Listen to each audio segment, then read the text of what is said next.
jaajëfatee sama gars yi Mr Shake la maa ngi ni Brooklyn New York tey dellu si gars yi defal leen beneen vidéo zapping wax ci Wally Seck ndax dafa am ay problème ba ñu njort ne sax am na nu muy demee est-ce que yoon du ko téye est-ce que duñ ko tëj ci affaire Range Rover bi ñu waxoon dañ ko sàccoon depuis 2016 bëgg nañu wax tamit ci Diop Iseg mi nga xam ne moom it dañ ko convoqué ndeysaan tribunal weer bii di ñëw moom tamit décembre buñ jógee foofu bëgg nañu wax ci Simon Kouka bi nga xam ne moo kilifa dañ leen jàppandoo waaye Simon dañu wax ne ndeysaan dafa feebar bu metti feebaru xol est-ce que dinañ ko bàyyi balaa mara de Italie muy des ci prison bi bëgg naa tamit wax su ma amee temps def naa dina am temps wax ci Maître Tall bi nga xam ne Mbour dañ ne du bokk ngir nekk Pastef représenter Ousmane Sonko maire Mbour. Mais parlons d'abord les gars, parlons de l'affaire Wally Seck, l'affaire du Range Rover qui appartenait à un certain Lamarana Diallo depuis 2016, n'est-ce pas? Ce Range Rover, cette Range Rover, je sais pas, on dit une Range Rover, a été volée, n'est-ce pas? Lamarana Diallo, et comme par hasard, le footballeur, l'international footballeur Ibou Touré, qui était le mari de Adja Diallo, c'est lui qui a vendu la voiture à Wally Seck. Kon gars yi mbir moo xam ne depuis 2016 juróom at ci ginnaaw ñu ciy wax oto bu ñu sàcc oto boo xam ne Lamarana Diallo moo ko moom benn waaye bu ñuy wax Lamarana Diallo moo ko moom waaye Ibou Touré footballeur fan la jëlee oto bi moo jaaxal nit ñi mu jaay ko Wally Seck bu leen fàtte ne dafa am ay oto yoo xam ne dañ leen di sàccee France wala ñu sàcce leen Europe daal di ko indi Sénégal du ñu am këyit du ñu am dara Ibou Touré moo ko jaay Wally Seck ba mu ko jaay Wally Seck moom ci boppam mu wëlbatiku mu jaay ko ku ñuy wax Pape Massali Niang moom moo ko jaay kenn ku ñuy tuddee defe naa Gile Sey kooku nag moo ñàkk ndax kooku moo mujj dem porter plainte xam naa ci moom la ñu gisee oto bi nangu ko delloo ko Lamarana Diallo xam nga te moom mi ngi ko jaayee 26 millions dafa bëri 20 millions ak juróom-benn lañ ko jaayee nangu oto bi delloo ko Lamarana Diallo moo tax moom tamit mu porter plainte defe naa moom moo porter plainte Wally Seck porter plainte Pape Massali moom moo leen porter plainte waaw léegi nag boobu ba léegi lan moo tax affaire bi demul fenn ñu xaar ba léegi bëgg sulliwaat ko lan moo tax ñu sulliwaat ko qui est derrière ça qui est la main derrière est-ce que dafa am ñu bëgg faagaagal Wally Seck est-ce que dafa am ñoo xam ne ñoo def pression ci juge bi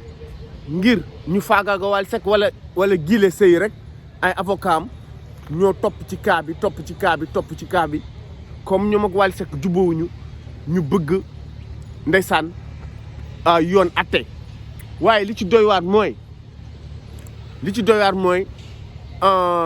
juge bi li mu wax moo garaaw li tax man may wax Wally Seck mbaa duñ ko tëj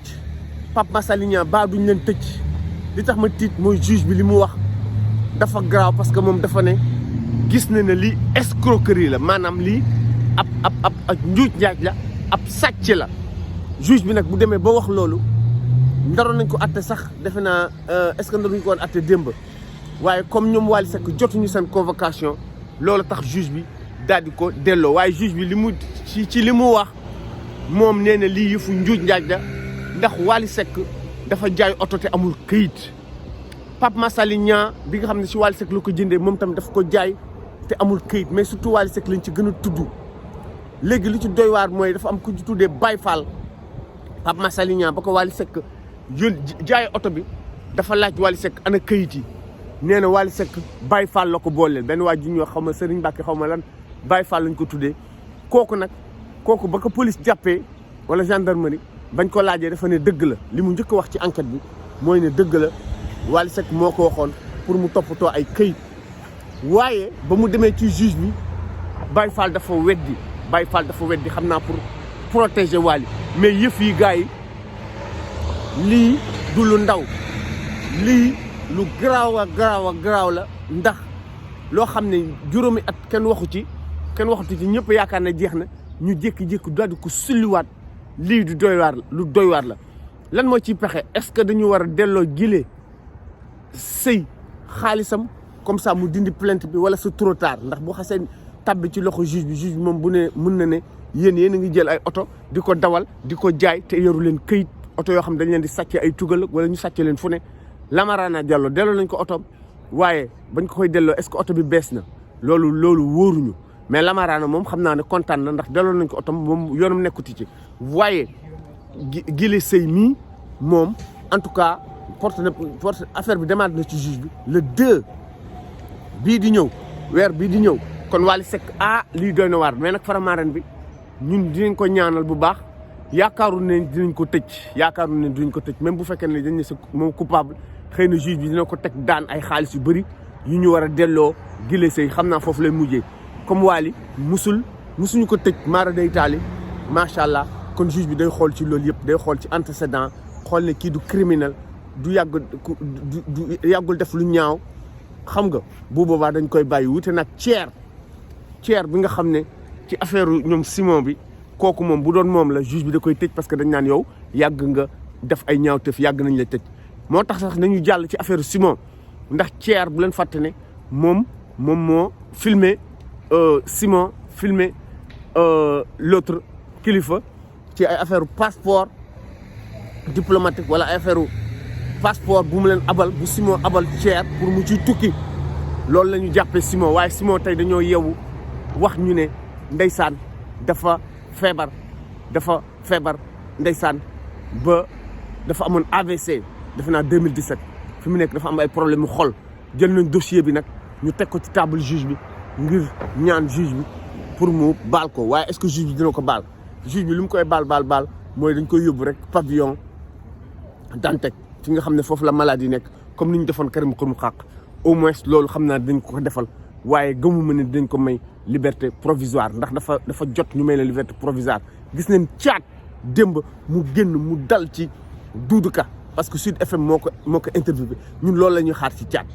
ñoom caat nag nee na député yii nga xam ne dañ leen jàpp ci ay passeport diplomatique député bandi yooyu muy Mamadou Biaye ak Boubacar Biaye ak Mamadou Sall ñooñu dañuy dem kaso weer bii wala bu ñu defu kaso ñoom Y'en a marre dinañ génn loolu caat wax jooju la ñuy xaar ci yow wax ne Macky Sall ay régime bandi ku dul sàcc ku dul def ñaawteef du la da lay bàyyi looloo tax Doudou Ka am sañ-sañ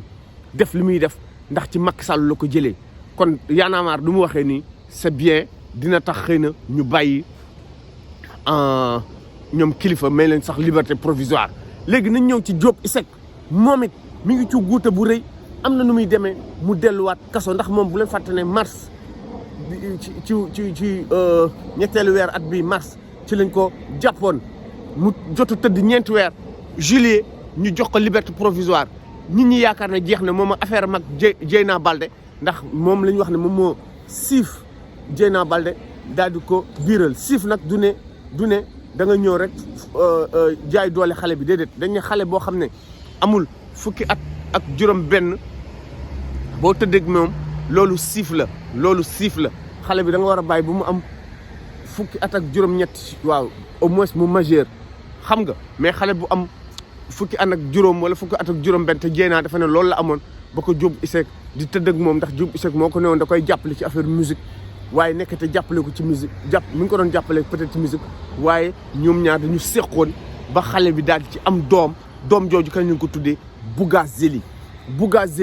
mooy kan mooy ki nga xam dañ ko jàpp ci ay faux billets yu bëri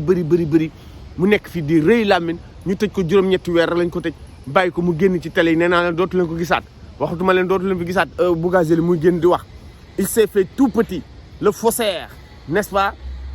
par excellence le bandit de grand chemin Bougazelli n'est-ce pas ki mi nga xam ne moom tamit ñu ngi ko bàyyi mu toog jàpp ñàmb te pourtant Simon ngi nii nekk ci prison bi di waaj a sonn na daal bëgguñu sax wax lu ñaaw léegi léegi Bougazelli moom la Dieyna tuddee doomam moo tax xëy na Dieyna moom tamit du jóge ci ay coow xale boobu ndeysaan moom fan yi dañ ko gis mu nekk ci site yi di wanewu xam nga juboo na ak Bril Fried man loolu sax bëgguma ci woon wax waaye xale boobu yaakaaroon na ne li ko Bril Fried def bu ci jógee dina moytu Bril Fried mu dem mu toog mu defaraat addunam mais fii la ñëw génn naan Bril Fried maa ko tooñ ak dugg na fii génn fii xam nga di wane ay photo di est-ce que pour ñun li ñu war Dieyna li mu waroon def ndax ñun dañ koo jàppale ñun dañ ne woon kenn waru ko tëj ci affaire boobu ndax xale bu ndaw la waaw 18 ans la am xaw ma 19 ans xale bu ndaw la dañ ne woon kenn waru ko tëj waaye buñ ko gisee nag muy tammambalu di wane ay photo naan baal naa nit ñeeg ku ma saaga baal naa la yow looy def bañ ñoo saaga tey yaa ngi nii affaire bi ñëwaat na lan moo tax nag mu ñëwaat tamit jaaxal nañ nit ñi est-ce que ñoom Dieyna ñoo mere ñoom Diop Iseg avocat Dieyna est-ce que ñoom ñoo teg pression juge bi ba juge bi dekkaliwaat yëf yi doy na waar ndax Diop Iseg ci boppam moom dafa ne woon day porte plainte xale bi ne xale bi dafa fen dafa def diffamation waaye Diop Iseg daf fi mujj génn même Diop bu yóbboo mu pare te xam ne moom it am na nu mu demee mu dem prison bu demee prison est-ce que lu ko daloon ak Aïssatou Seydi du ko dalaat jabar di Aïssatou Seydi dafa nangu woon kër gi ne moom kër googu daal di génnee yaayu Abiba est-ce que Diop Iseg bu demaati juge bi est-ce que juge bi du ko téye ndax li ñu koy toppee dafa graaw te dafa am ay preuves yu leer ndax xale bi ñëpp gis nañu biiram gis nañu doom ji Diop Iseg nangu ne moom moo jur doom bi daal di ko tuddee nu mu tëddati Bougazelli affaire bu doy waar la waaw loolu tamit dinañ ko topp tey daal dañuy yeewu ñu wax ñu ñetti cas yooyu muy Wally Seck Ibou Touré ndeysaan pare wuñu fa ñu wax ñu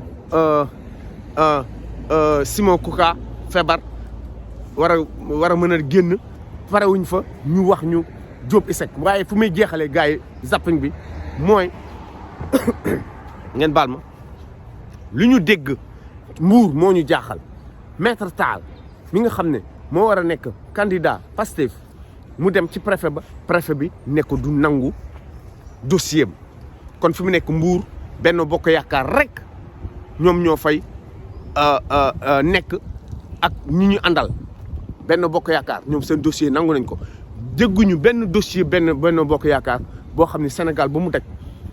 dañ ko rejeté maanaam préfet yi nangu wala sous préfet yi nanguñ ko ngir dañoo manqué wala manqué wuñ ñoom bu ñu manqué kenn du leen wax dara dañuy nangu seen dossier waaye kuje bi bu ñu manqué benn document rek préfet bi bañ ne du ko nangu préfet bi jëlul document bi mais ñoom kii tamit sàggan nañu vraiment Maître Tall sàggan nga ndax yow amoon nga ay fan yu bëri ngir déposer c'est vrai que nag dégg naa dañuy yéex a déposer parce que dañuy bañ li leen dal Matam dal leen nga déposer sa liste après nit ku woor la dem ànd ak Macky Sall moo tax gars yi doon ragal loolu la ñu wax waaye li doy waar yéen ay waxtu rek moo leen dese ngeen dem ba ci préfet bi di wax naan manqué nañu lii manqué nañu lële di wax loolu ci kanamu préfet bi ba préfet bi tamit daal di am prétexte daal di ne du nangu seen yëf loolu tamit yëfu cuune dëgg la waaye lu mu nekk yëfu cuune waru leen seetaan dëkk bu toll ni Mbour nga xam ne foofu xaalis bu weex tàll moo fay jaar ngeen bëgg ko bàyyi ba Benno Bokk Yaakaar bëgg dàq ñëpp loolu Sénégal buñ ko nangoo boo ko nangoo seen affaire la parce que tamit doo leen toog Matam nu mu amee importance ñu fexe ba Jibril Ngom la xaw ma dem wor leen dem ànd ak Farba Ngom ci li ñu wax Farba Ngom moo ko jënd boo leen toogee ngeen seetaan loolu ana waa Fuuta Tampi doo leen génn ngeen yëngal dëkk bi ngeen fexe ba bokk mais ma naan dem nañ tribunal ak dugg na fii génn fii boo leen demee tribunal tamit du mujj fenn ndax tribunal yi juge yu fa nekk Macky Sall moo leen fa teg mais en tout cas lii ay affaire yu doy waar la dinañu ko toppal sama live bu ci kanamee gars yi côté 6 heures heure Sénégal dinañ topp dossiers yi yëpp like leen partager leen abonné leen Mister Shake la ba ci kanam ñu defal leen ci live jaajëf